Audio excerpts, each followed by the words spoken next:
This is the weekly roundup on EAC News Channel. We look back at the past week in the Kingdom of Wonder.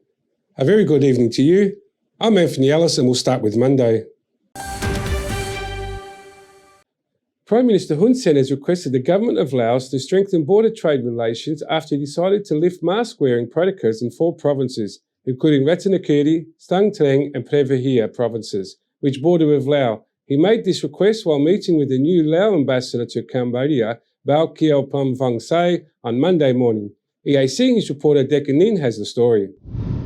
During the meeting between the new Lao ambassador to Cambodia, Bao Kiao Pum Vong Say, and Prime Minister Hun Sen at the Peace Palace on Monday morning, the Prime Minister praised the long-standing relationship between Cambodia and Laos and urged for the further enhancement and strengthening of this relationship. He particularly urged Laos to increase trade relations with Cambodia, especially in the border provinces, where COVID-19 cases are low and mask wearing has also been lifted, making the conditions in those provinces increasingly conducive for trade. The Prime Minister's personal assistant, Ian Sopolite, told reporters after the meeting that Prime Minister Hun Sen informed Ambassador Pum Vong Say about lifting the mask mandate in 3 provinces bordering Laos, which now have a better situation in relation to COVID-19. In this regard, the Prime Minister requested Ambassador Pum Vong Say to boost economic activities along the border and to look at other potential trade opportunities under the new circumstances. It should be noted that trade between Cambodia and Laos jumped from more than $10 million in 2019 to more than $100 million in 2020. During the meeting, the new Lao ambassador to Cambodia also thanked Prime Minister Hun Sen and the Cambodian people for providing assistance to the Lao government in the fight against COVID-19. He pledged that during his mission in Cambodia, he would work to strengthen the relationship between the 2 countries. On Sunday, 10th of April, Prime Minister Hun Sen announced through a special voice message that mask-wearing restrictions will be lifted in Ratanakiri, Mondulkiri, Stang Trang, and Prevahia provinces. Not as a test of people's lives, but in order to gauge the resilience of the Cambodian community after the success of the vaccination campaign. Dekanin, EAC News. Prime Minister Hun Sen announced on Sunday that the mask-wearing mandate could be lifted in the provinces of Ratanakiri, Mondulkiri, Stang Trang and Prevahia. Those who reside in these 4 provinces can decide whether to wear masks or on their own violation. EAC News reporter Dashana Guchin has further details. In a special message released by Prime Minister Hun Sen on Sunday, 10th April, he stated that the decision to lift the mask-wearing mandate for the provinces of Ratanakiri, Mondulkiri, Stang Trang, and Prevahia is to test the COVID-19 resilience and herd immunity Cambodia has built in the local community through the successful implementation of the national vaccine campaign and other government-ordered safety measures.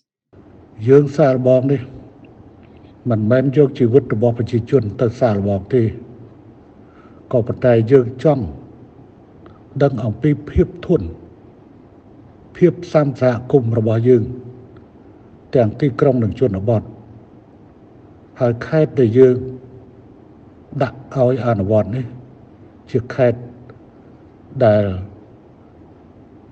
គ្មានឆ្លងហើយក៏មានបើមានក៏មានតិចតួចណាស់ Prime Minister Hun Sen added that lifting mask-wearing protocols means that citizens can choose to wear or not wear masks by themselves, and tourists will also have the same right in the 4 stated provinces.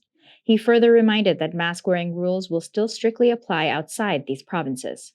The Prime Minister also ordered the Minister of Economy and the Minister of Health to chair a meeting on measures to be taken for these 4 provinces with mask-wearing protocols lifted, while the 4 provincial administrations must prepare COVID-19 rapid tests in case there are any suspected COVID-19 infections identified, and those suspected cases must be immediately tested. The mask-wearing mandate was officially lifted in these 4 provinces on Sunday. Darshana Gochan, EAC News.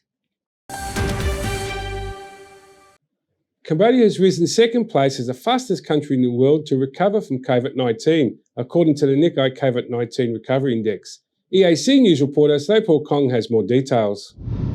Japan newspaper Nikkei maintained a COVID-19 recovery index that assesses country and region around the world on infection management, vaccine rollout, and social mobility. The higher the ranking, the closer a place is to recovery from COVID-19, characterized by fewer infections, bigger inoculation rate, and less strict social distancing measure. On Sunday, 10 April, the Ministry of Tourism published the result from the Nikkei Index, which shows that Cambodia currently maintains 2nd place with 80.5 points. and the United Arab Emirates stay at the first place with 85.5 points.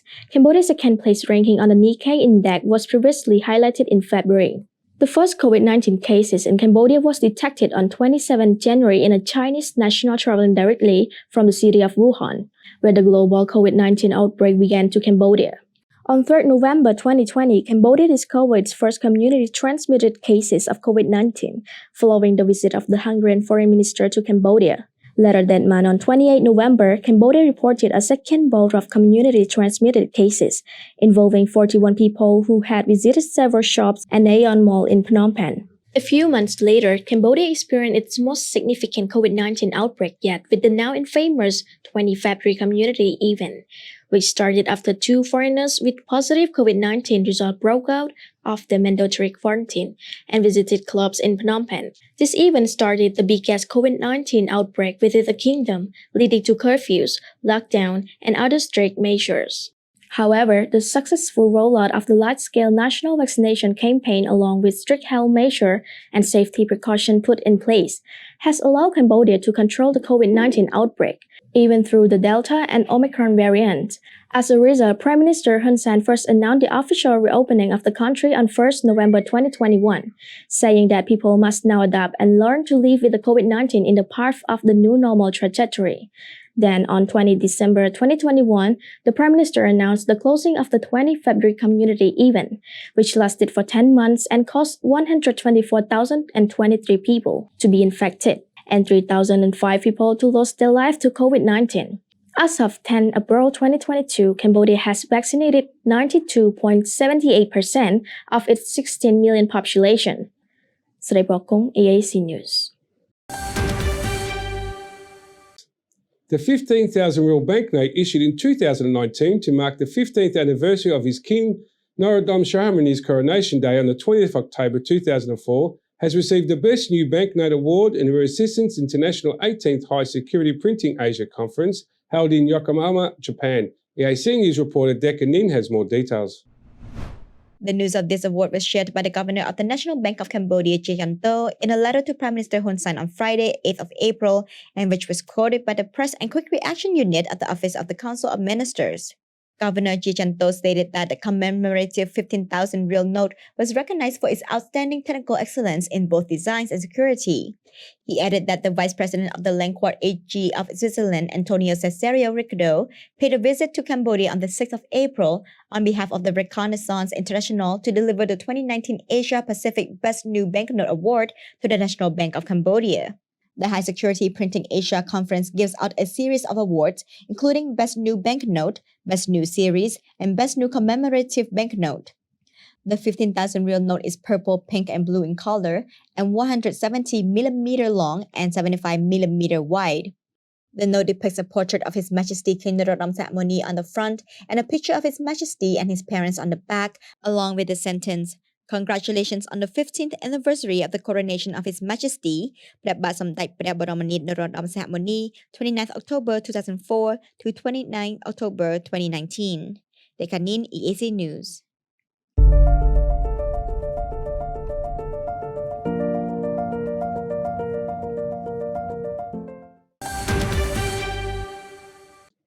The Cambodian Southeastern Asian Game Organising Committee held a hybrid meeting for the Southeastern Asian Games Federation Council in Siem Reap from the 8th to the 10th of April.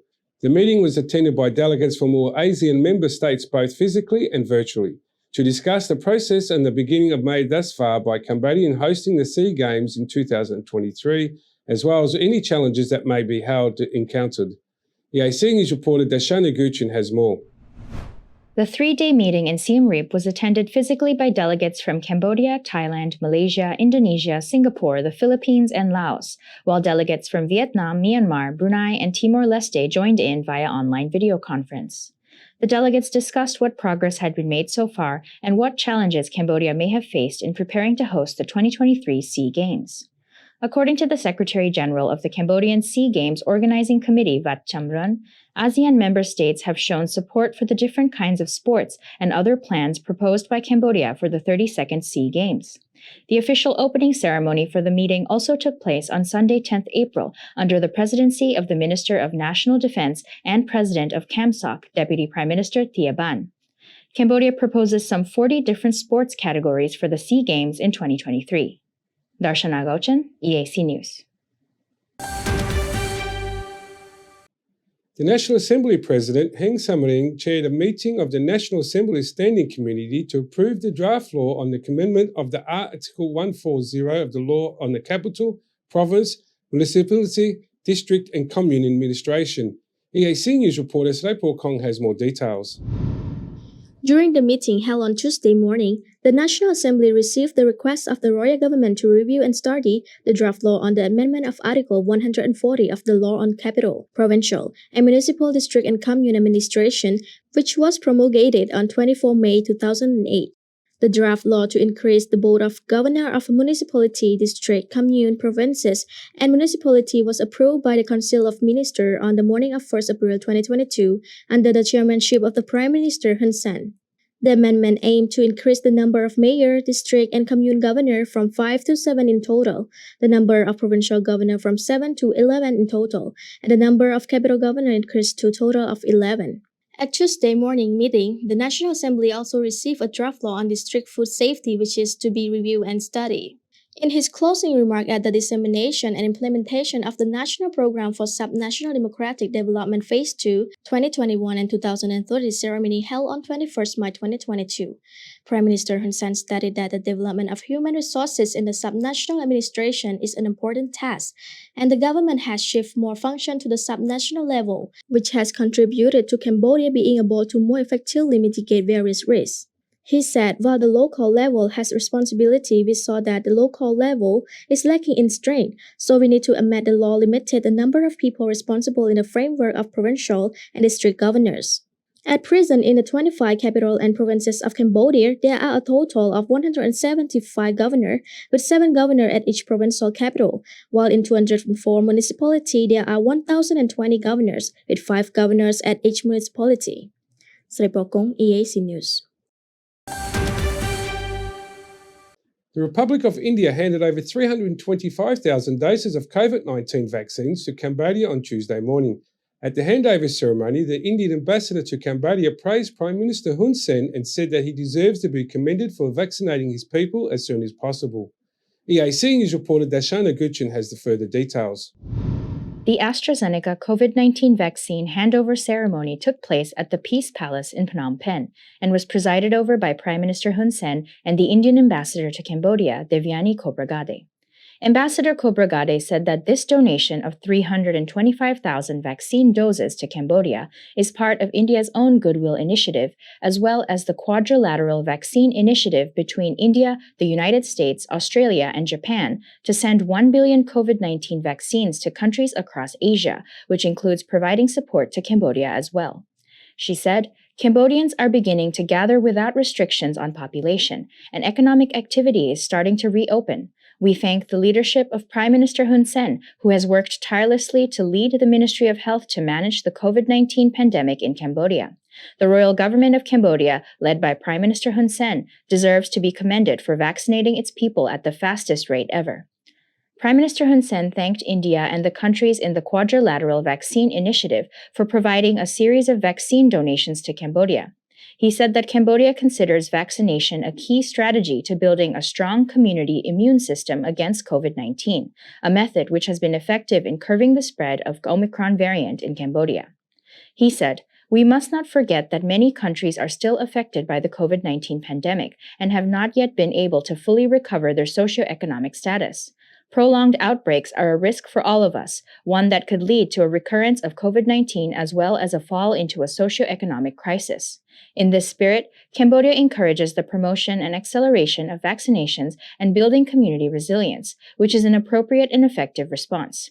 He added that India has been a partner and a strong friend of Cambodia since 1981. After the fall of the Khmer Rouge, India has been helping Cambodia recover socioeconomically until now.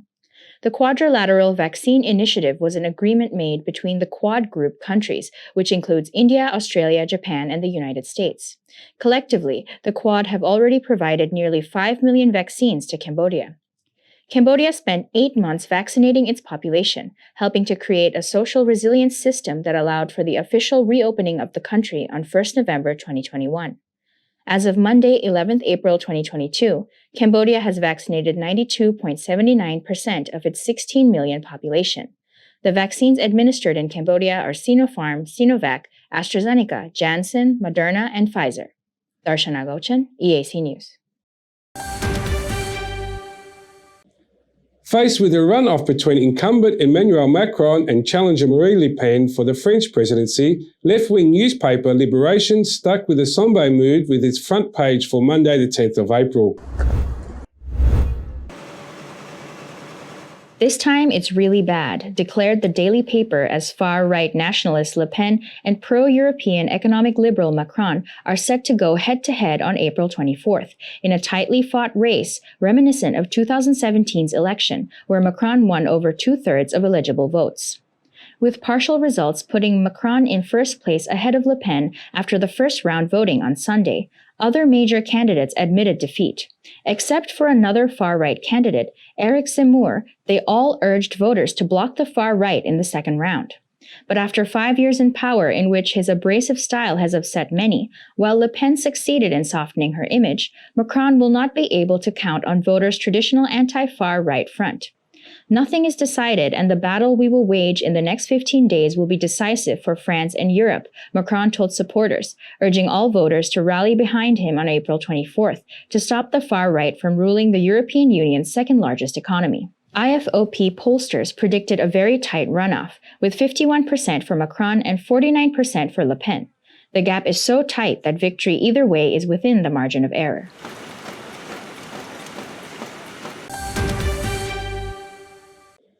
Pakistan's lower house of parliament on Sunday the 9th of April voted in favour of removing Prime Minister Imran Khan from office, following a nearly 14-hour standoff between opposition and Khan's ruling party that started on Saturday morning the 8th of April. Opposition parties were able to secure 174 votes in the 342-member House in support of the no-confidence motion. The House Speaker said, making it in a majority vote, there were just a few legislators of Khan's ruling party present for the process. The vote means Khan will no longer hold office, that the country's lower house will now elect a new Prime Minister and government. The 69-year-old who steered Pakistan to Cricket World Cup victory in 1992 to come power in 2018 after rallying the country behind his vision of a corruption-free, prosperous nation respected on the world stage. But the firebrand nationalist fame and charisma may not be enough to keep him in power. He could not deliver on all of his lofty promises and failed to advance on economic deadline policy sparked by the COVID-19 pandemic. The opposition has said it wants early elections, but only after delivering a political defeat to Khan and passing legislation it says it's required to ensure the next polls are free and fair. Pakistan's Elections Commission said on Thursday the earliest it could hold a ballot was in October.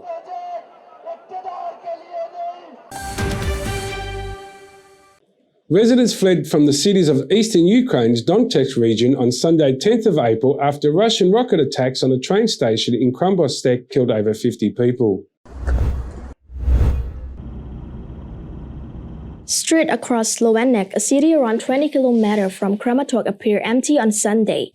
A local military official said that the number of people taking the train in Slovenek had dropped significantly since the attack on Kramatorsk. "We will fight to the death, it's our land, and we are not going to surrender," said Oleksiy Goncharenko, a member of the Ukrainian parliament who is currently in Kramatorsk. Russia has failed to take any major city since it launched its invasion on February 24, but Ukraine says it has been gathering its forces in the east for a major assault and has urged people to flee. Authorities began evacuating civilians from the city and towns in the east on Thursday, April 8, ahead of an anticipated Russian offensive. Mounting civilian casualties have triggered widespread international condemnation and new sanctions, in particular over hundreds of deaths in the town of Buga, to the northwest of Kyiv that until just over a week ago was occupied by Russian forces. Moscow has rejected accusation of war crime by Ukraine and Western countries. It has denied targeting civilians in what it calls special operation to demilitarize and denazing its southern neighbor. Ukraine and Western nations have dismissed this as a baseless pretext for war. Russia is seeking to establish a land corridor from Crimea, which it annexed in 2014, and the Eastern Donbas region that is partly held by Moscow-backed separatists, Britain Defense Ministry has said.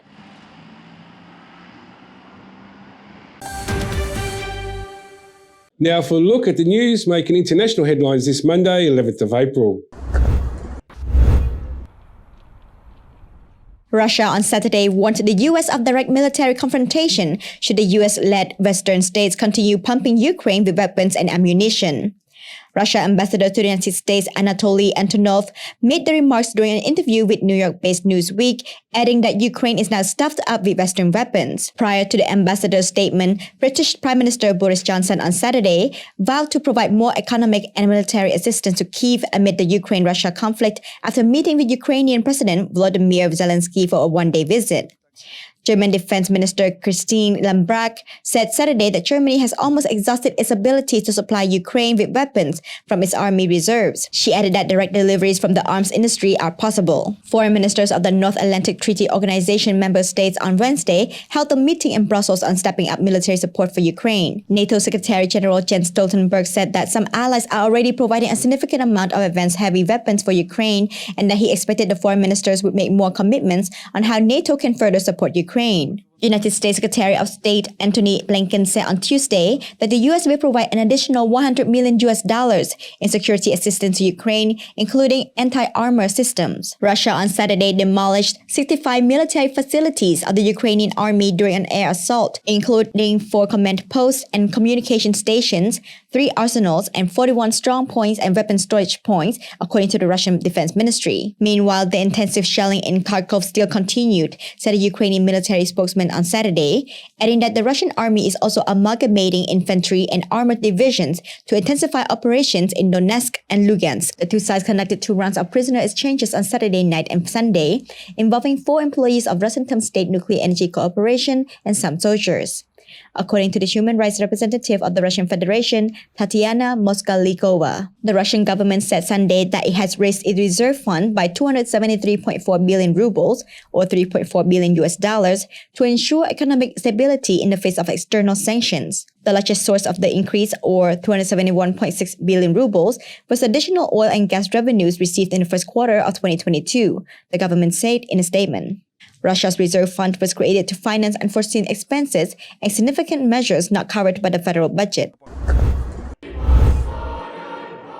Pope Francis on Sunday, the 10th of April, called for an Easter truce in Ukraine, leading to negotiations and peace. Put the weapons down, he said, at the end of the Palm Sunday service for tens of thousands of people at St. Peter's Square. Let an Easter truce start, but not to rearm and resume combat, but a truce to reach peace through a real negotiations, he said. Earlier this morning, Pope Francis condemned the folly of war, as he led Palm Sunday services into St. Peter's Square, saying in a reference to Ukraine that those who cause mothers to mourn and soldiers to kill know nothing of God. Since the war began, Francis has only mentioned Russia specifically in prayers, such as during a special global event for the peace on March 25th. But he has referred to Russia by using terms such as invasion and aggression. Last Wednesday, the 6th of April, he condemned the massacre of Bucha, and he kissed the Ukraine flag sent from the town where tied bodies shot in close range littered the streets after Russian troops withdrew, and the bodies poked out of the mass grave at the church. The Kremlin says allegations Russian forces committed war crimes by executing civilians, including in Bucha, were a monstrous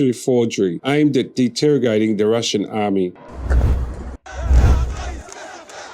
Tunisians on Sunday, April 10, protested against President Kais Saied, accusing him of imposing one-man rule in the North African country after he dissolved parliament last month. A political crisis in the country intensified last month when more than half of the members of parliament held an online session to revoke Said's decrees. I think that Kais Saied has become the problem and dialogue should take place with all other bodies in order to stop the populist advance Kais Saied is carrying out. One of the leaders of the Citizen Against the Coup movement, Jorge Ben Mabrak, said. Many members of parliament participated in the protests on Sunday, which took place with a heavy presence of anti-riot police. Protesters chanted, "The people want to overthrow the coup." After last month's online session with Said dissolved, anti-terrorism police summoned the main opposition figure Rached Hanoshi and other lawmakers for questioning, prompting criticism from abroad as well as at home. A delegation from the European Parliament will visit Tunisia on Monday to urge the return of the democracy established after 2011 revolution that ended the autocratic rule of the late President Zine El Abidine Ben Ali. Said took control of executive power in the middle of last year and has ruled by decree, which his opponent described as a coup. He has rejected his opponent's accusation and said he would hold talk on political reforms, but that traitor and thief would not participate in talks. Said has previously said he would form a committee to rewrite the constitution, put it into a referendum in July, and then hold parliamentary election in December. The country's two main parties, Ennahda and Free Constitutional,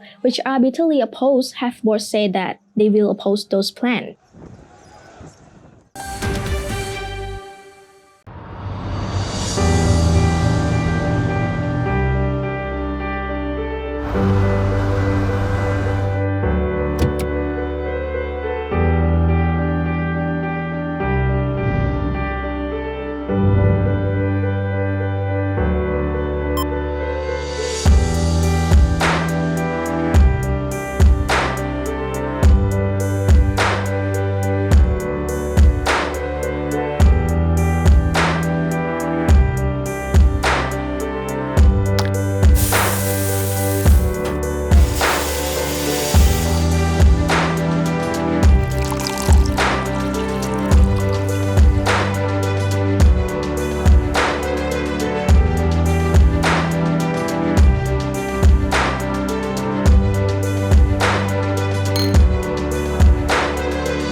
If it's happening and you need to know about it, you'll get it all right here. EAC News brings you updates and breaking news in English across all of our platforms and channels. The EAC News app, YouTube, Facebook, Telegram, Twitter, and our website www.eacnews.asia. Join me, Andrew Barnes-Roberts, and the rest of the EAC News team every day on your favorite channels. EAC News, Cambodia. Prime Minister Hun Sen has instructed the relevant ministries, institutions and local authorities to increase awareness among students, youth, parents, guardians and the private sector of the importance of technical and vocational education and training, to promote the development of skilled and efficient workforce and to meet the needs of the labour market, both domestic and foreign. EAC News reporter Deccan Nin has more.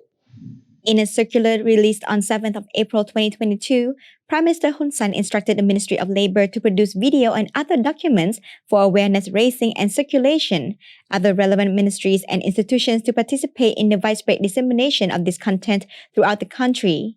the Phnom Penh Capital Administration to cooperate in disseminating and putting up banners in public places, and each provincial administration to organize the 5th National Technical and Vocational Education and Training Day 2022 with the participation of all stakeholders. He especially encourages the participation of the private sector, companies, factories, enterprises, and institutions in commemorating this day. The Royal Government of Cambodia has designated the 15th of June every year as the National Day of Technical and Vocational Education and Training in order to promote TVET and disseminate information about its benefit to the public. Banners and slogans that the Prime Minister ordered are to be placed in public places all around the country, with messages sharing the advantages of TVET, how it helps with decent work and high income, provides real-life skills, acts as a pillar of social protection, and provides access to decent careers. Also to be widely disseminated is information on how women and people of all ethnicities are encouraged to partake in TVET. The 5th National Technical and Vocational Education and Training Day 2022 will be held under the theme TVET Increases Productivity and High Competitiveness. Dekanin EAC News. The Minister of Economy and Finance, Deputy Prime Minister Oun Pon Marirot, has stated optimism for the launch of Modukuri Tourism Development Master Plan 2021 to 2035, which he says he will help pave the way for the province investment and development at an unprecedented level. EAC News reporter Srapol Kong has the details. Speaking via video conference at the program to promote and officially implement the Master Plan for Tourism Development in Mandaluyong 2021-2035 on Monday morning, Deputy Prime Minister Oun Pon Marirot said that the launch of the Master Plan will pave the way to attract investment and development to an unprecedented level. He added that he expects the flow of investment and development to be balanced with the preservation of the province's original identity, which is recognized as a province of natural tourism and sacred indigenous culture. He further continued that the Mandaluyong Tourism Development Master Plan 2021-2035 will join other strategy documents for the development of tourism in other frameworks that have been launched in the past to promote sustainable recovery and promote non-discriminatory participation within the sector. The master plan is designed to include the rich tourism potential of Mandaluyong in the diversification of Cambodia tourism, especially eco-tourism, natural tourism, cultural tourism, and indigenous cultural tourism. In addition, the identification of key priority areas of tourism development in the master plan will enable Mandaluyong to effectively utilize this potential through conservation of ecotourism and indigenous culture, as well as to link with other sectors, such as agriculture for the development of flowers, vegetables, fruits, and agro-industrial farm products like coffee. The Deputy Prime Minister emphasized that the success of the implementation of this plan depends on the participation, close cooperation, and responsibility of all stakeholders, especially the partnership between the state, private sector, the citizen, and the involvement of the relevant development partners. It should be noted that the launch of the Mandaluyong Tourism Development Master Plan 2021-2035 will be linked to the other tourism destinations such as Phnom Penh, Siem Reap, and Sihanouk Vale, and Mandaluyong is expected to be the 4th economic hub in Cambodia. Srapokong, EAC News. The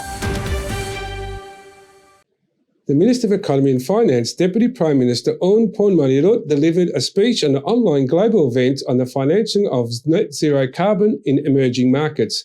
On Monday, in his speech, he touched upon the crucial needs for countries around the world to take on concentrated action to address climate change and channel investment flows of support, sustainable development, energy transmission, and achieving a net zero carbon emissions in emerging markets. EAC News reporter Dashana Guchin has the story. Mr. Donald Karnak, Chairman of The Minister of Economy and Finance, Deputy Prime Minister Oun Pon Marirot, elaborated on some of the challenges Cambodia is facing as a developing country with limited fiscal space and resources, especially in light of the COVID-19 pandemic, to effectively implement sustainable development policy measures. With the pandemic causing significant setbacks and even reversing hard-earned progress towards the Sustainable Development Goals, the Deputy Prime Minister said that achieving decarbonization of economic development would be particularly challenging for low-income and developing economies. Hence, he urged for deeper collaboration between emerging and developed economies, which can cover extensive areas such as technology transfer in reduction of industrial carbon emission, reforestation initiative, and EV adoption. The main three challenges the Deputy Prime Minister highlighted were adopting development models that can accommodate different priorities, a financing shortfall, and other labor market challenges. Nevertheless, he said that strengthening resilience for development is a key priority for the royal government of Cambodia, particularly under Pillar 3 of the National Strategic Framework on Economic Recovery in the context of living with COVID-19 in a new normal 2021-2023, which includes the adoption of digital transformation, climate change adaptation, and prioritization of green and sustainable development aligned with the SDGs. Finally, the Deputy Prime Minister informed the panel that Cambodia, as the 2022 ASEAN chair, is committed to promoting efforts to expedite the equitable, resilient, and sustainable post-COVID-19 recovery, as reflected under the broad theme of ASEAN ACT, Addressing Challenges Together, which includes a commitment to promoting green development and attracting green investments in the region. Darshana Gochan, EAC News. Upcoming months of this year. The Prime Minister Hun Sen has called on eligible Cambodians to go to the polls and vote during the upcoming 5th mandate Commune District Council elections in order to exercise their civil rights as the makers of the destiny of the nation. EAC News reporter Darshana Gochan has more. According to the publication of the National News Agency of Cambodia, AKP, in the Prime Minister's message for the traditional Khmer New Year celebration, he called on all Cambodians who are eligible to vote throughout the kingdom to please go to the polls on Sunday, 5th June 2022 to vote for their new commune district leaders in the upcoming council elections, asking everyone to exercise their rights as citizens and to be makers of the nation's destiny. The 5th mandate Commune District Council elections is set to take place on 5th June 2022, with 17 different political parties having registered their candidates. Darshana Gochan, EAC News.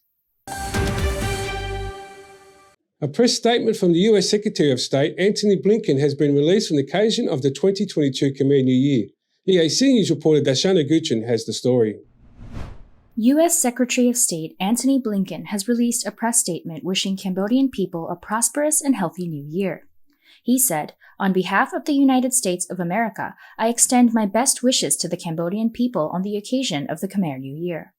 His message continues to remind of Cambodia's rich and vibrant culture, and he says that he is honored to continue building the strong cultural connections between the United States and the Kingdom of Cambodia, while looking forward to further advancing this relationship to build a more prosperous, democratic, and independent Cambodia.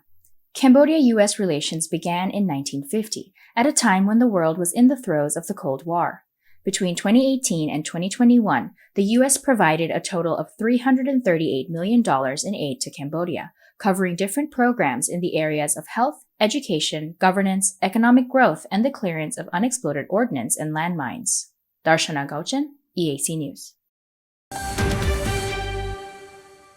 The Minister of Health, Mam Bang-heng, has instructed the National COVID-19 Commission and Ratchamakuri, Mundamakuri, Santang and Prairie provincial authorities to pay more attention to COVID-19 cases in their respective provinces, as well as be prepared to respond to any outbreaks in a timely manner.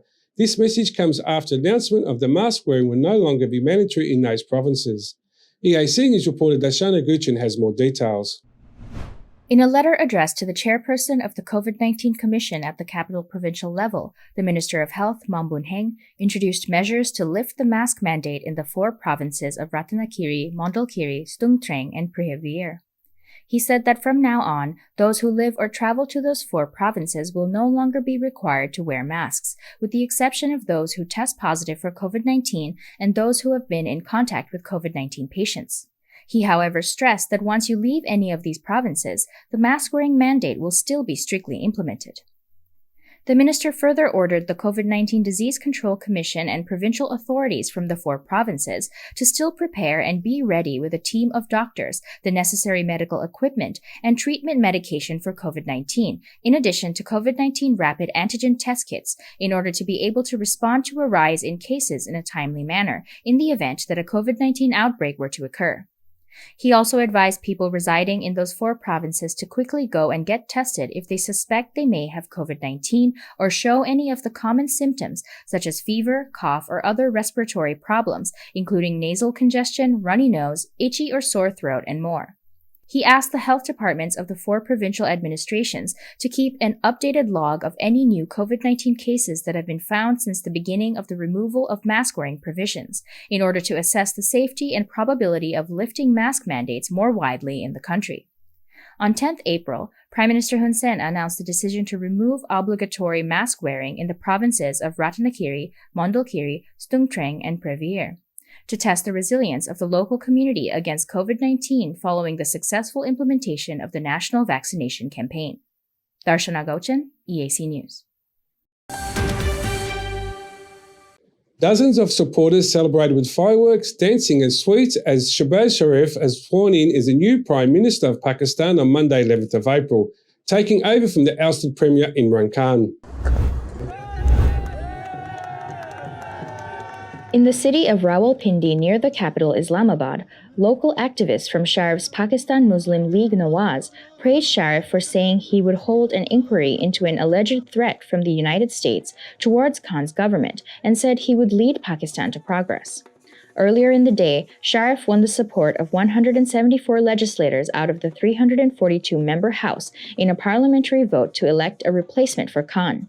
More than 100 lawmakers loyal to Khan resigned on Monday, creating a headache for the new Western-friendly incumbent Sharif as he tries to drag his country out of political and economic crisis. The incumbent Imran Khan, 69, lost a no-confidence vote in parliament after nearly 4 years in power. Khan had antagonized the United States throughout his tenure, welcoming the Taliban takeover of Afghanistan last year, and more recently accusing the United States of being behind the attempt to oust him. Washington has dismissed the accusation. Parliament's election of Sharif, who is 70 years old, as prime minister followed a week-long constitutional crisis that reached a climax with Sunday's vote. Sharif, the 23rd prime minister of Pakistan and younger brother of former PM Nawaz Sharif, will now form a new government that can remain in place until August 2023, when general elections are due. A video posted on social media has resurfaced and verified geolocated to the area of west of Kiev appears to show Ukrainian forces shooting and killing and captured a badly wounded Russian soldier. 3 rounds were fired by an off-camera individual into the soldier.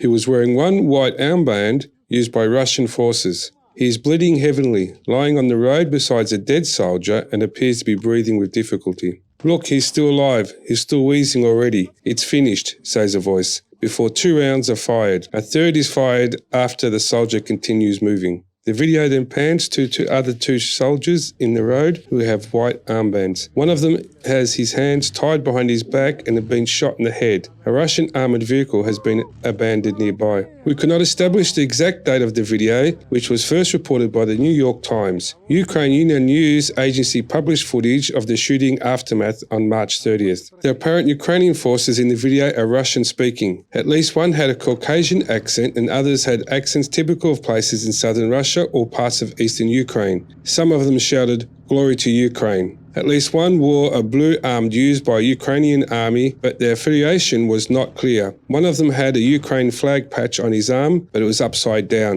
Reuters geological the video of the north of the village of Dmytra, not far from the town of Bucha, northwest of Kiev, where Ukraine have accused Russia of war crimes. Moscow has said the footage of dead bodies in Bucha was staged. Russia said last week that it would sharply scale back military activity around Kiev and northern city of Chernihiv and Ukraine recaptured towns and villages. Ukraine Foreign Minister Dmytro Kuleba said he has not seen the video but had heard about it. "I want to reassure you that Ukrainian army observes the rules of warfare. Of course, there might be isolated incidents of the violation of these rules and they will be definitely investigated," he said. To impress and to shock. Russia will not stop its military operation in Ukraine for subsequent rounds of peace talks. Russian Foreign Minister Sergei Lavrov said on Monday 11th of April. Russian officials say peace talks with Ukraine are not progressing as rapidly as they would like, and have accused the West of trying to derail negotiation by raising war crime allegations against Russian troops in Ukraine, which Moscow denies. Speaking in an interview with Russian state television, Lavrov said he saw no reason not to continue talk with Ukraine, but insisted Moscow would not halt its military operation when the sides convene again. Lavrov said that President Vladimir Putin had ordered to suspend military action during the first round of talks between Russian and Ukrainian negotiators in late February, but that Moscow's position had changed since. After we became convinced that the Ukrainians were not planning to reciprocate, a decision was made that during the next round of talks, there would be no pause in military action so long as a final agreement is not reached. Our special military operation is aimed at bringing an end to the reckless expansion and to the reckless striving for domination of the United States and the other Western countries under their influence on the global stage. During the first round of talk, President Vladimir Putin ordered to suspend military action and the special military operation.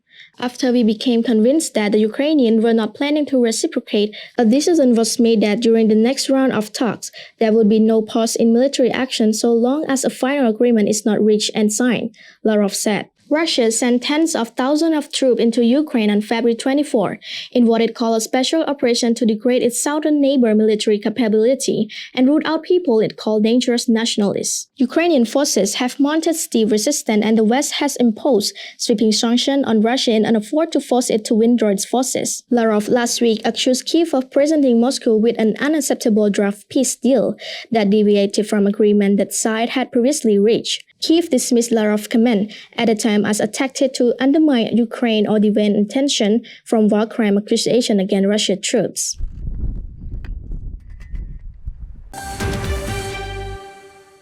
Now for a look at the news making international headlines Tuesday, 12th of April. The United Nations is increasingly hearing accounts of rape and sexual violence in Ukraine, a senior UN official told the Security Council on Monday, April 11th, as a Ukrainian human rights group accused Russian troops of using rape as a weapon of war.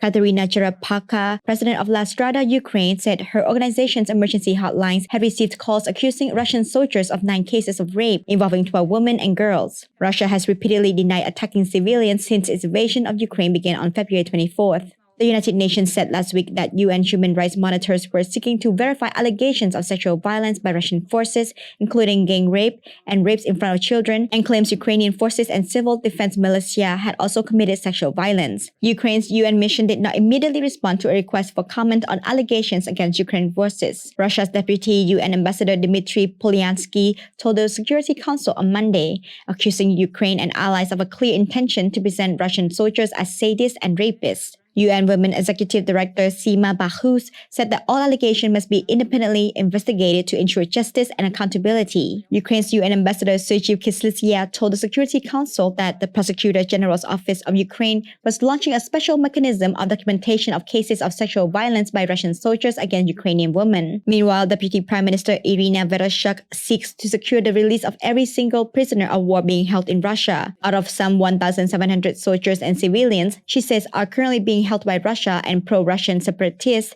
it is the women out of some 1,700 soldiers and civilians she says are currently being held by Russia and pro-Russian separatists. It is the 500 women and their treatment which troubles her most. They force them to stand, don't let them sit down. They shave their heads. They force them to undress every day for checkup. They humiliate their human dignity. I know facts of rape. I saw spines that have been beaten, she said, pausing as her eyes filled with tears.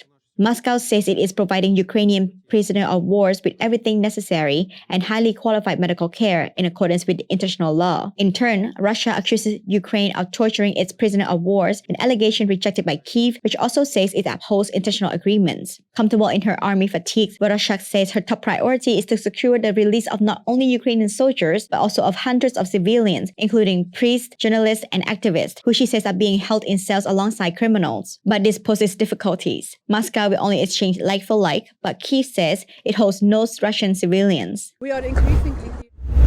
The latest chapter in Hollywood star Johnny Depp's legal battle with his ex Amber Heard kicks off on Monday 11th of April as the US defamation trial begins of allegations Heard made about domestic abuse. Depp, 58, has sued Heard for $50 million, saying she defamed him when she panned a 2018 opinion piece in the Washington Post about being a survivor of domestic abuse. She countersued him with her own liberal claim of $100 million for smearing her reputation by calling her a liar. The opt never mentioned Depp by name, but Depp's lawyers have said it was clear Heard was referencing him and that the piece damaged his film career and reputation. Depp has denied all allegations of abuse, saying in his lawsuit that Heard's claims were elaborate hoax to generate positive publicity for Miss Heard and advance her career. Juror selection of the expected to begin Monday in the case. Depp wants the Fairfax County jury to find that Heard knowingly made false claims. Heard, for her part, will argue that she is shielded or immune from liability because of a 2018 on domestic violence dealt with matter of public concern. I never named him. Rather, I wrote about the Pierce woman prey for speaking out against men in power. I continue to pay the price, but hopefully when this case concludes, I can move on and so can Johnny, Heard said in a statement released on Saturday. The US trial comes less than 2 years after Depp lost his libel case against The Sun, a British tabloid that labelled him as a wife-beater. A London High Court judge ruled he had repeatedly assaulted Heard and put her fear for her life. The United States is a difficult forum for libel plaintiffs, especially public figures like Depp, who faces several hurdles in the Virginia case. Depp must prove by clear and convincing evidence that Heard knowingly made false claims. Under English defamation law, the person being sued has the burden of proving their claims were true. Depp and Heard met while making the Rum Diary in 2011 and married 4 years later. Heard accused Depp of domestic abuse after filming for a divorce in 2016.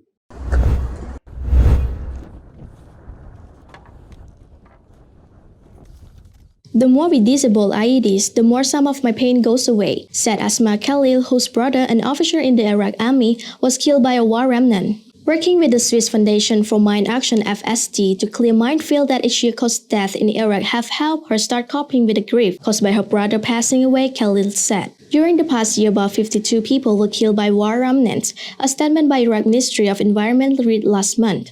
According to UNICEF and UMS, 519 children have been killed or maimed in Iraq due to the explosive ordnance over the last 5 years. Since 2019, Khalil has worked with the FSD in northern Iraq, where improvised minefield led by Islamic State not only cause potential lethal accident but also prevent local farmers from cultivating their land. According to Peter Smetter, the FSD Iraq country director, survey best estimate across the mine action community in 2018 evaluated the number of improvised IEDs planted by ISIS in northern Iraq to about 500,000. He said that all actors involved in mine action managed to clear roughly 50,000 to 60,000 IEDs per year since 2018, most of the landmines. Khalil now leads a team of 5 women who meticulously clear one patch of land at a time. But according to Khalil, working as a woman in the field of mine action remains difficult in Iraq. Our society does not accept that women work in a field that is somehow of military nature. Our field is similar to that one of the military. We follow military rules, she said, adding that mentalities were however starting to change. Since I started clearing mine, I grew stronger, Khalil told Reuters. I started to feel that there is no difference between us and them.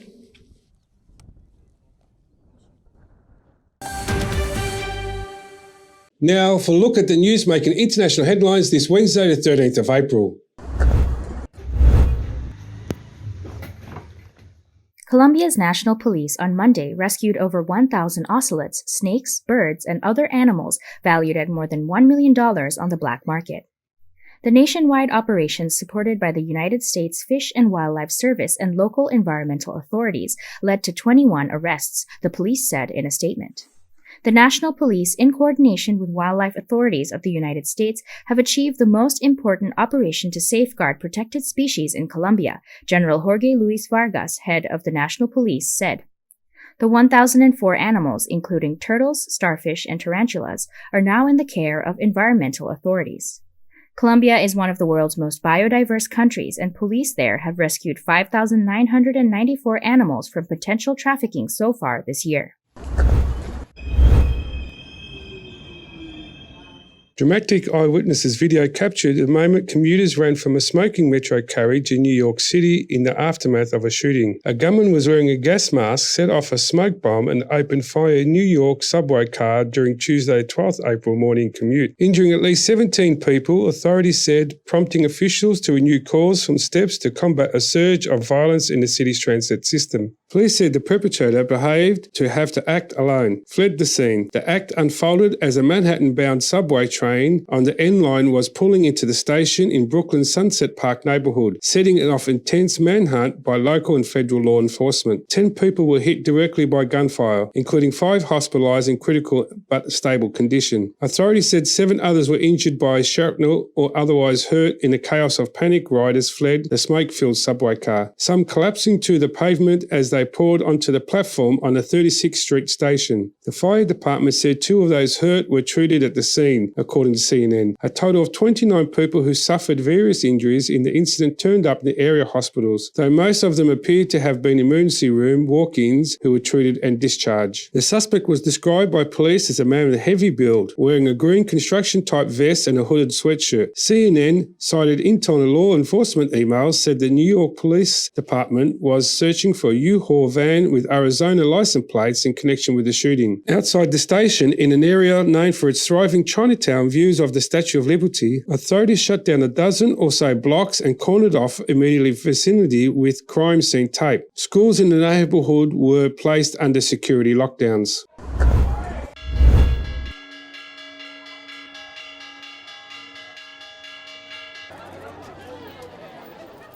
And Salvadorians were once again able to celebrate the Easter season on Monday with a traditional ceremony in which men dressed as devils whipped people after COVID-19 put a pause on it last year.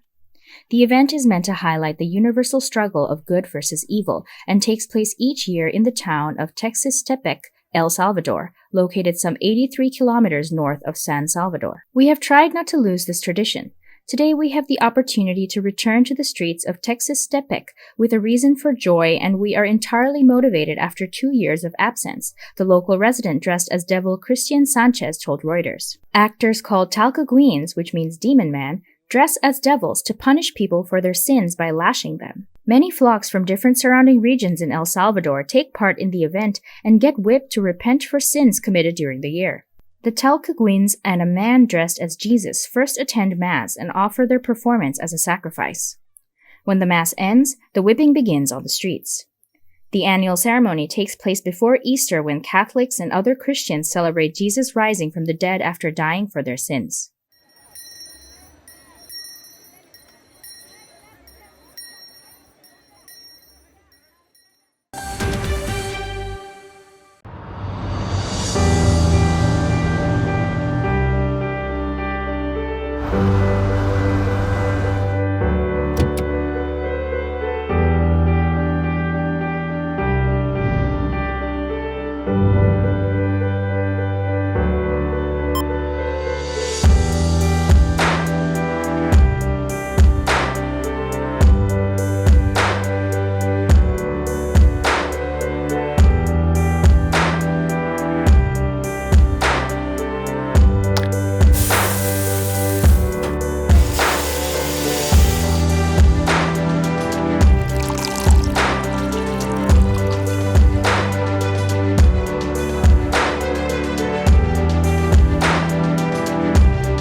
If it's happening and you need to know about it, you'll get it all right here.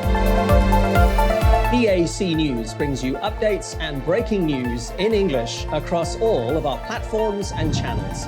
The EAC News app, YouTube, Facebook, Telegram, Twitter, and our website www.eacnews.asia. Join me, Andrew Barnes-Roberts, and the rest of the EAC News team every day on your favourite channels. EAC News, Cambodia. Novak Djokovic plans to use this challenging experiences he has endured this year due to being unvaccinated against COVID-19 as fuel for the rest of the season, the world number one said on Sunday, 10th of April, ahead of his return to action in Monte Carlo.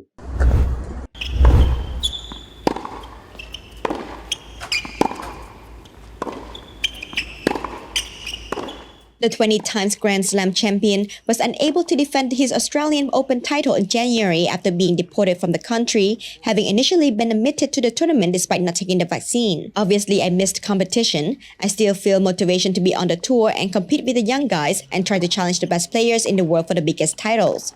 Obviously, the last 4 or 5 months have been really challenging for me mentally and emotionally. But here I am, and I try to leave all of that behind and move on. Serbian Djokovic told reporters. I don't feel it has left huge scars that I'm unable to train or participate in tournaments or live my life. Far from that. But it has been a challenging few months and something I never experienced before. So I will try to use that as a fuel for what's coming up. Djokovic begins his clay court campaign against Spaniard Alejandro Davidovich Fokina at the Monte Carlo Masters on Tuesday, 12th of April. Meanwhile, defending champion Stefanos Tsitsipas is hoping to replicate his run at the tournament with fond memories of last year's triumph. Second seed Alexander Zverev is uncertain about his form and admits he normally struggles with the conditions in Monte Carlo.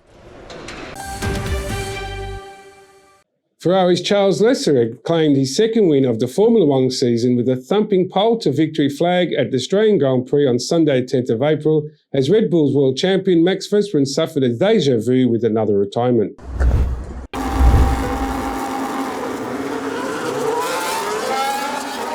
Leclerc's car was dominated on an upgraded Albert Park circuit as the Monster-Q sealed its 4th career win, more than 20 seconds ahead of Red Bull's runner-up Sergio Perez. Third place George Russell grabbed his second podium for his first for Mercedes in encouraging day for the struggling Constructors Championships. What a race, what a pace, said the thrilled Leclerc on the team radio, having finished more than 20 seconds ahead of Perez in the 58th lap race. Winner of the season opener in Bahrain, 24-year-old Leclerc has now built a 34-point lead over Russell that emerges early favourite from the Drivers' Championship. Ferrari's celebrations were tempered by Carlos Sainz crashing out shortly after the start, while 4 times world champion Sebastian Vettel of Aston Martin crashed his car on his return after missing the opening race due to COVID-19. Verstappen was second behind Leclerc when the RB18 car suffered a reliability problem and rolled to a halt during the 39th lap with smoke blowing. It was a similar outcome to the season opener in Bahrain, where Verstappen retired 3 laps from the end while off course for a second place finish. Lewis Hamilton finished 4th for Mercedes after starting 5th on the grid, having been passed by Russell due to the safety car deployment. McLaren's Lando Norris and Daniel Ricciardo finished 5th and 6th respectively as the team showed improvement after a poor start to the season. Vettel's crash saw the safety car deployed again, and Russell capitalised by pitting before rejoining in 3rd place ahead of Perez and Hamilton. Leclerc's lead was wiped out by a safety car and nearly taken out by Verstappen's swoop after the restart, but the Monegasque saw off the Dutchman and built his lead to finish. Alex Albon started 19th on the grid but finished 10th, grabbing his first point for Williams after managing his hard tyres virtually on finish. Organisers said that an estimate of 420,000 people flocked to Albert Park over the race weekend, making it the biggest attendance for the week sporting event in Australia.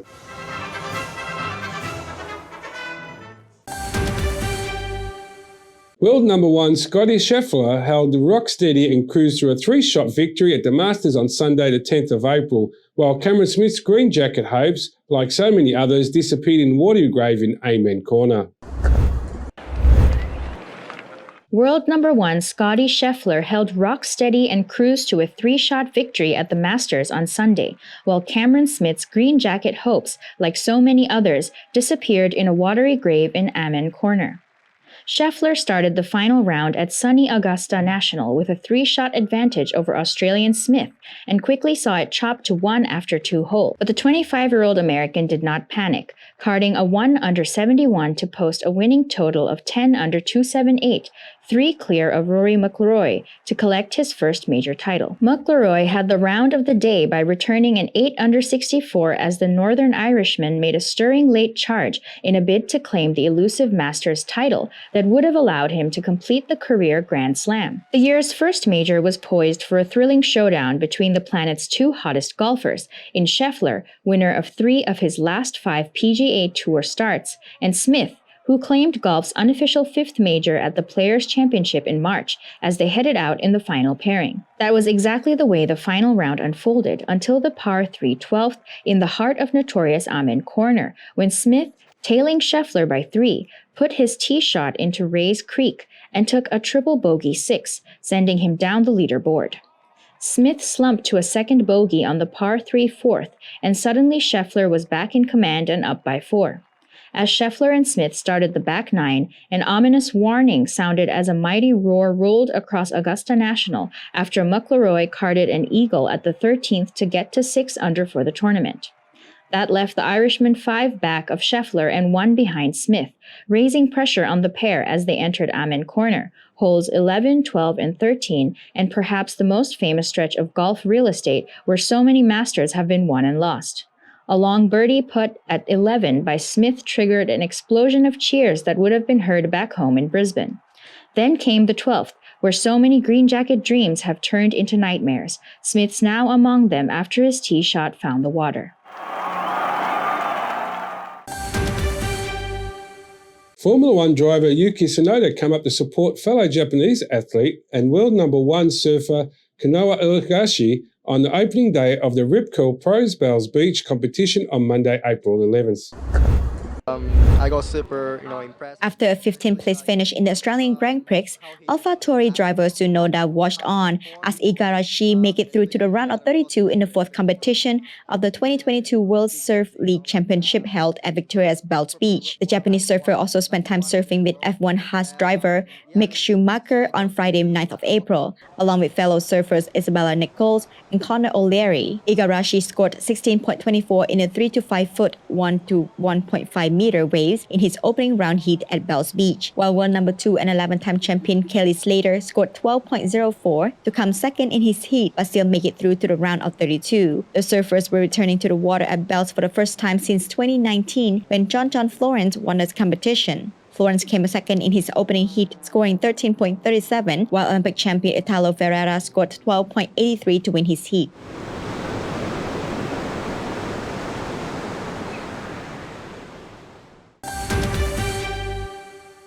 Buenos Aires police arrested more than 250 soccer fans outside River Plate's Memorial Stadium on Sunday the 10th of April.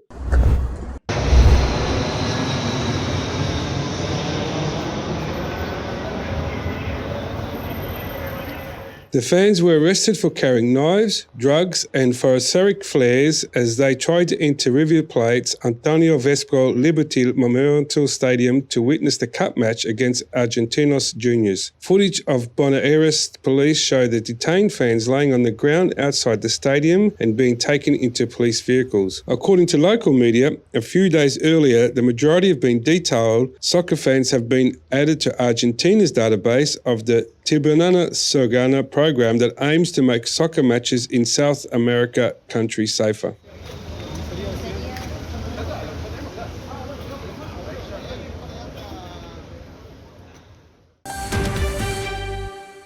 Gresini Racing Enna Bastiani claimed his second MotoGP win the season of the Grand Prix of the Americans on Sunday the 10th of April to move to the top of the championship, while the returning Marc Marquez stormed back to finish the 6th after dropping last place. Bastianini, 24, breezed past longtime race leader and fellow Ducati rider Jack Miller with 5 laps remaining at the Circuit of the Americas to add victory on the Texas track to his maiden triumph at the season opener in Qatar. Miller claimed his first podium of the year with a 3rd-place finish after Suzuki rider Alex Rins, who won in Austin 3 years ago, battled through to the 2nd on the final lap. Marquez, who had previously won 7 times in 8 visits to Texas, had missed the last 2 races after being diagnosed with double vision following a crash in Indonesia in February. Rin's teammate Joan Mir took 4th, while pole sitter Jorge Martin, who led a Ducati quintet in qualifying, lost out to Miller at turn 1 and the 2 traded places, but the Spaniard faded later in the race and had to settle for 8th. In Moto2, VDS Racing's Italian rider Tony Arbolino claimed victory ahead of Japan's Ai Ogura for a first win of the season, while KTM Ajo's Jaume Masia bagged a first victory since Qatar 2021 in the Moto3 race. The MotoGP season resumes with a European leg starting at the Algarve Grand Prix in Portugal on April 24th. Yeah, it's fantastic for me, for the guys of the team, for my friend, for everybody, Enia Bastianini said. The Australian state of Victoria will host the 2026 Commonwealth Games across 4 regional hubs in a break from the traditional single-city module, the government said on Tuesday, 12th of April.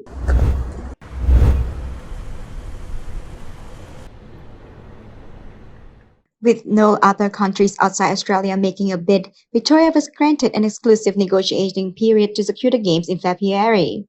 Victoria capital Melbourne hosted the 2006 Games and will stage the 2026 opening ceremony at the Melbourne Cricket Ground, but the sports will be spread far and wide. Each of the regional hubs in Geelong, Ballarat, Bendigo and Gippsland will have their own athletes' village. The Quadrennial Games, a multi-sport gathering for mostly former British colonies, has struggled to remain relevant, with 4 of the last 5 editions held in Australia or Britain. English city Birmingham will host the 2022 Commonwealth Games from July 28 to August 8. As President of the Commonwealth Games Federation, I'm absolutely delighted to announce that the 2026 Commonwealth Games has been awarded to Victoria. Well done. These will be a Commonwealth Games like no other. We promised that we wouldn't be doing a rerun of 2006, as successful as that was. The opening ceremony will be in Melbourne, and the rest of the program, all the events will be conducted in regional Victoria. All the events, those 16 sports and others that will be added in between now and the end of the year, all of those events will be conducted in regional Victoria, 4 hubs, Ballarat of course, Bendigo, Geelong and Gippsland. There will be sports in each of those 4 hubs. There will be athletes' villages in each of those 4 hubs. All the events, those 16 sports and others that will be added in, between now and the end of the year, all those events will be conducted in regional Victoria, 4 hubs. Ballarat of course, Bendigo, Geelong and Gippsland. There will be sports in each of those 4 hubs. There will be athletes' villages in each of those 4 hubs.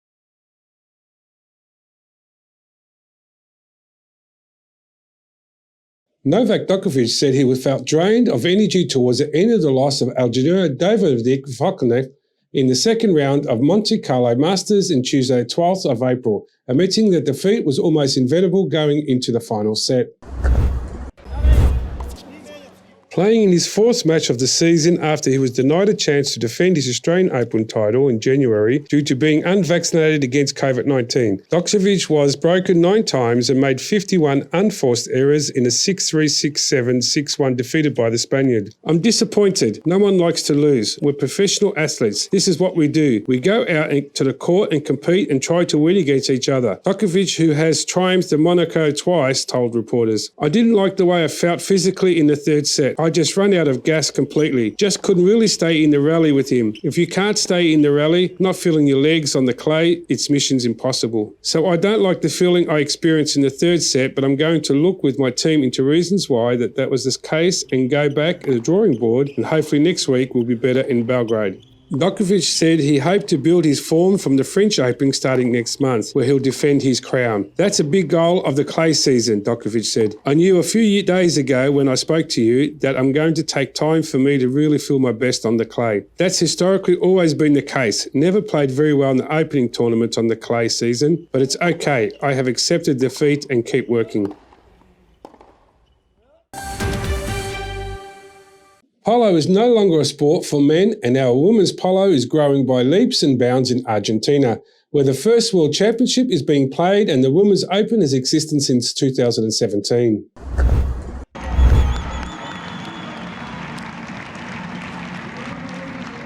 Argentina, a country with large extensions of fields and traditionally closeness to the horse dating back to the time of the gauchos, is currently a major exporter of polo horses and has undisputed leadership in the men's sport, originally imported from England. But women have not been left behind. Currently, 3 of the best polo players in the world are Argentine. The polo schools do not stop growing, and there are more exclusive female tournaments to compete in. The growth of women's polo in recent years has been impressive, according to the statistics of Polo Association. It is growing a lot every year, more women's polo than men's, said Claire Casino, a 2-time champion of the Women's Open with a team made up of 2 Argentinas and 2 English. As Casino, 26, explained, the growth was encouraged by the establishment of women's handicap, a system that allows teams to be evenly matched when using players' varying abilities, and the creation of Women's Polo Open in 2017. This has attracted the best players in the world and inspired other countries to replicate the Argentinian polo model.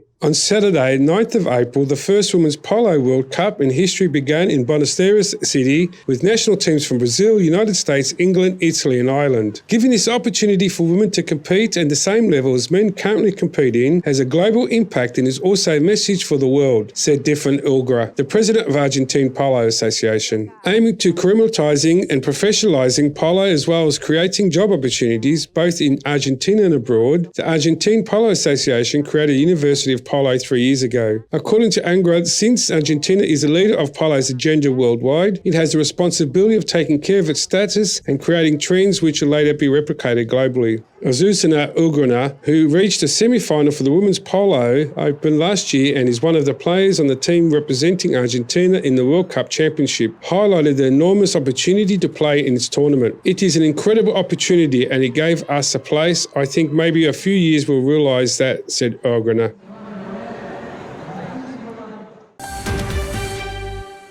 Finally, after a 2-year absence, people are antsy to celebrate the Khmer New Year again, the Year of the Tiger. From the 6th to the 10th of April, Phnom Penh celebrated Songkran early with a fantastic festival held at Moradok Tekchol National Stadium. The EAC news team attended the festival to see what sorts of activities and celebrations were held. The Minister of Tourism presided over the opening of the ceremony of the festival on the 6th of April, officially kicking off the festival celebrations. There were many fun activities and performances on offer during the 5 days of the festival, including traditional Ramvong social dancing, traditional games like grab a tree branch, and over 300 stores selling local and international products. Lots of scrumptious food stores were also scattered around the festival grounds where local could grab and relax and grab a snack. Socheta, a vendor at the event, said that she was very thankful to have events like this festival once again because it is important for her business and ensures that she can continue to provide jobs and income for her staff during the pandemic. She added that she feels safe now because of the safety measures organisers have put into place, including alcohol sanitising spray, an on-location ambulance and a mask-wearing mandate.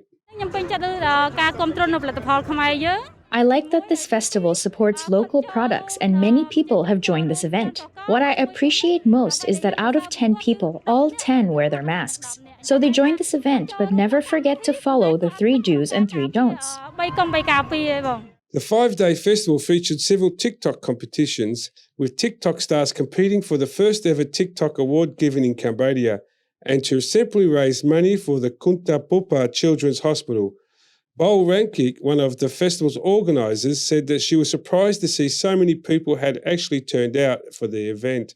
While speaking to her, she was especially passionate about raising money for Kunta Pupa Hospital. One of the things that we are doing here is also raising funds for Kunta Pupa Children's Hospital, because this hospital has helped many children in Cambodia, millions even, so the hospital has saved many children. Even my child was treated at a hospital for free, so all of us should help chip in with what little we can do to help Kunta Pupa. A handful of superstar singers also performed throughout the day before the EDM event took over to close out the night. There was plenty of space for people to rest and eat in festival grounds, including water fountains to play around. An incredible fireworks display was also held during the night.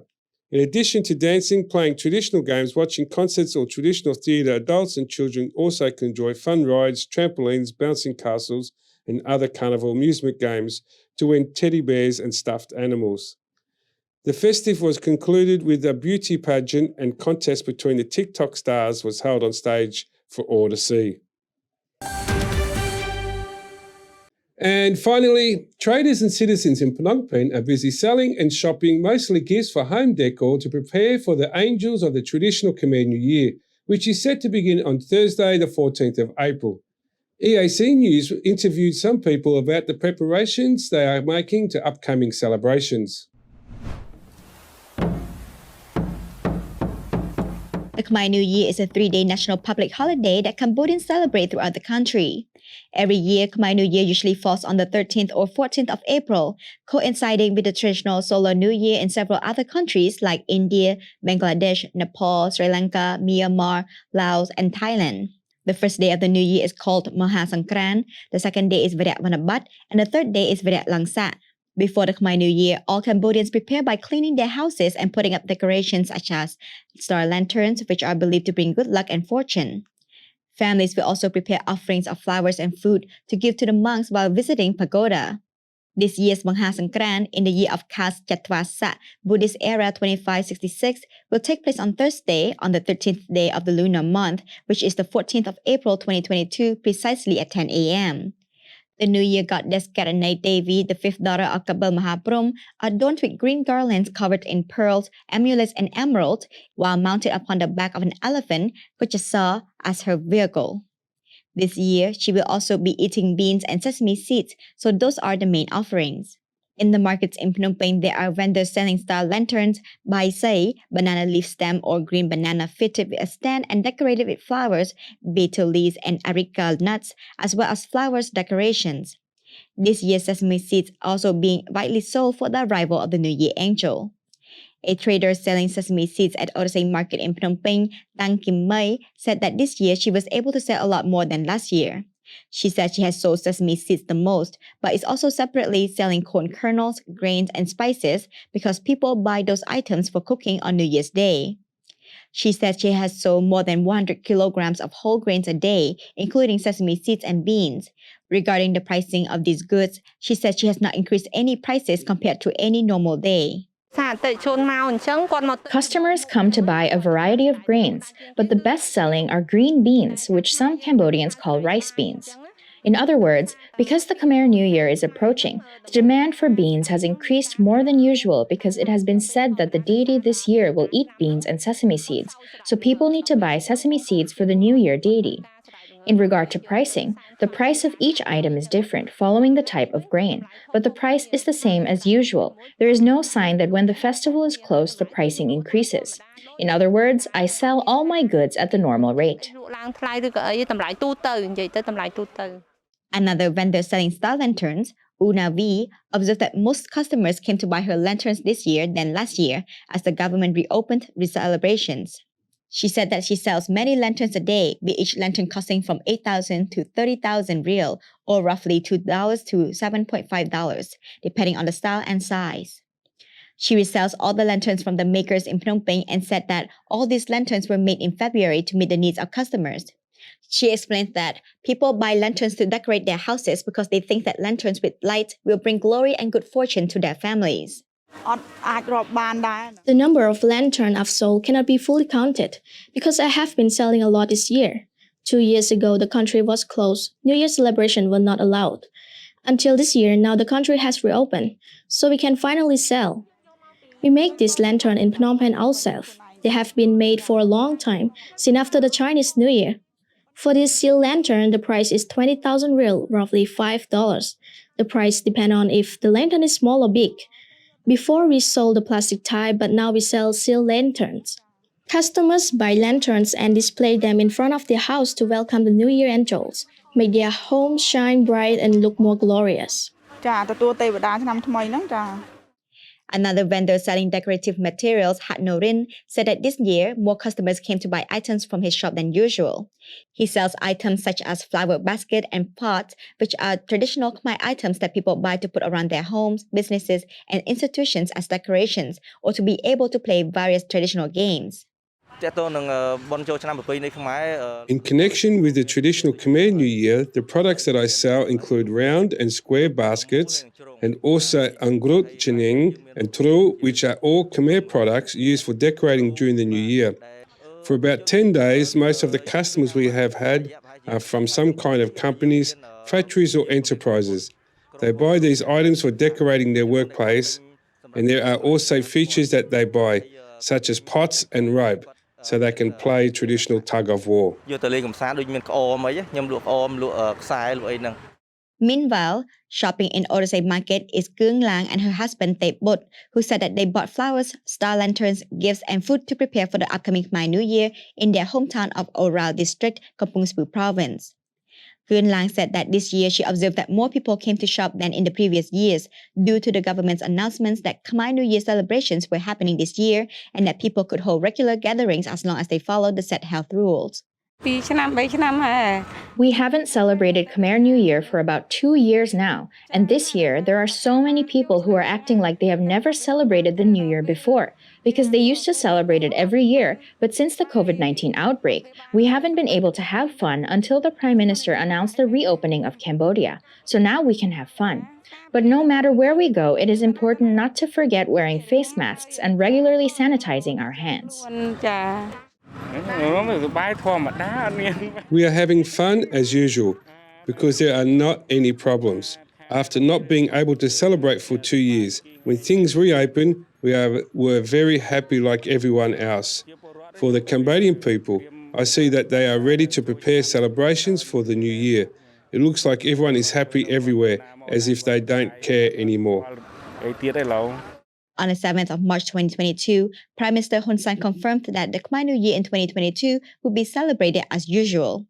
He said that if we did not get vaccinated, then this year, maybe we would not have had the chance to celebrate the New Year. Not only would we not get to celebrate the New Year, but there would have been more death. But this year, during the New Year, we will celebrate. The 2022 Khmer New Year will take place from 14th to 16th of April. Now let's have a look at the weather and what you can expect the next few days.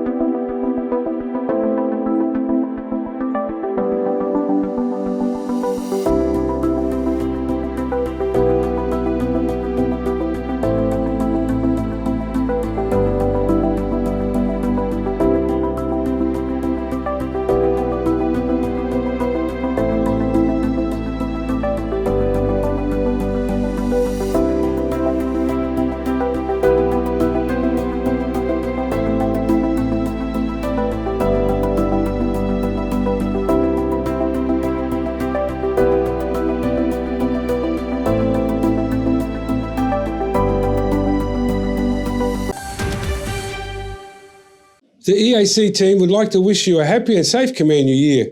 We'll see you at 8 p.m. on Monday the 18th of April.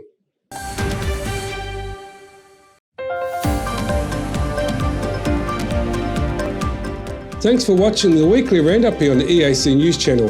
More from the EAC News team on Daily Roundup on Monday at 8 p.m. I'll see you then.